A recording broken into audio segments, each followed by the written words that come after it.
ஐப்பசி மாத பௌர்ணமியில் அன்னாபிஷேகத்தில் நிறைய பேர் அன்னைக்கு வந்து ஜீவசமாதி அடைஞ்சிருப்பாங்க. அவங்களுடைய குரு பூஜை நிறைய இருக்குது. சித்தர்கள் மகான்கள் இருக்கும்பொழுது குறிப்பிட்டு சொல்லும்பொழுது நமக்கு 18 சித்தர்களில் ஒருத்தரான திருமூலர் அவருடைய குரு பூஜை தாங்க அன்னைக்கு. இவரால் தமிழில் இயற்றப்பட்ட, அதாவது பாமர மக்களுக்கும் புரியணும் அப்படின்னு சொல்லிட்டு தமிழில் எளிமையான பாடல்களை 3000 பாடல்கள் திருமந்திரம் அடங்கியது. அந்த திருமந்திரத்திலிருந்து எளிமையான 2 பாடலை மட்டும் மேற்கோள் காட்டிட்டு நம்ம அவருடைய வரலாறுக்கு போவோம். சரியா?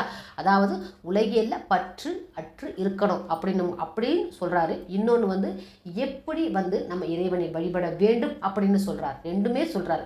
2 தண்டவாளம் மாதிரி இருக்கணும். ஒன்று ஒட்டக்கூடாது. இறை வழிபாடும் இல்லறமும் ஒட்டக்கூடாது. இதையே தான் ராமகிருஷ்ணரும் சொல்லுவார். அதாவது நம்மளுடைய வாழ்க்கை பயணம் ஆன்மீகமும் இல்லறமும் தண்டவாளம் மாதிரி இருக்கணும். ரெண்டும் ஒன்றை ஒன்று சார்ந்து இருக்கக்கூடாது. அது தனி இது தனி, 2 தனித்தனி தண்டவாளம் மாதிரி இருக்கணும்னு சொல்லுவார் எளிய நடைமுறையில். அதே மாதிரி இவரும் எளிமையான தமிழில் அழகாக சொல்லியிருக்கிறாரு. நம்ம பார்க்குறது வந்து யாவர்க்குமாம் இறைவனுக்கு ஒரு பச்சிலை, யாவருக்குமாம் பசுக்கொரு வாயுரை, யாவருக்குமாம் உண்ணும்போது ஒரு கைப்பிடி, யாவருக்குமாம் பிறர் கின் நுரைத்தானே. இன் உரை அப்படின்னா இனிமையான சொற்களை சொல்லுதல். யாவருக்குமாம் இறைவனுக்கு ஒரு பச்சிலைன்னு சொல்லும்பொழுது கடவுளுக்கு வந்து இந்த உணவு அந்த உணவு கொடுக்கணும்னு அவசியம் இல்லைப்பா. ஏதாவது ஒரு பச்சிலையை கொடுத்தாலே நீ போதும். அவருக்கு வந்து ஆடம்பரமாக கொடுக்கணும்னு அவசியம் கிடையாது. யாவருக்குமாம் இறைவனுக்கு ஒரு பச்சிலை. அதே மாதிரி யாவருக்குமாம் பசுக்கொரு வாயுரை.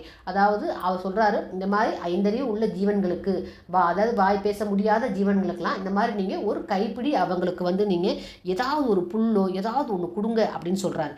உண்ணும் போது ஒரு கைப்பிடி. அதே மாதிரி நம்ம சாப்பிடும்போது நம்ம யாருக்காவது ஒரு கைப்பிடி கொடுக்கணும் சாதம் அப்படி சொல்கிறார். நம்ம வந்து இப்படி எடுத்துக்கலாம். நம்ம முன்னோர்கள்லாம் சொல்லுவாங்க இல்லையா, நீங்கள் சாதம் அரிசி அடுப்பில் வைக்கும்போது ஒரு கைப்பிடி அரிசி எடுத்து ஒரு பானையில் போடுங்க, டெய்லி அந்த மாதிரி பண்ணும்போது அதுக்கப்புறம் அன்னதானத்துக்கு கொடுங்கன்னு சொல்லுவாங்களே, அதே தான் இது.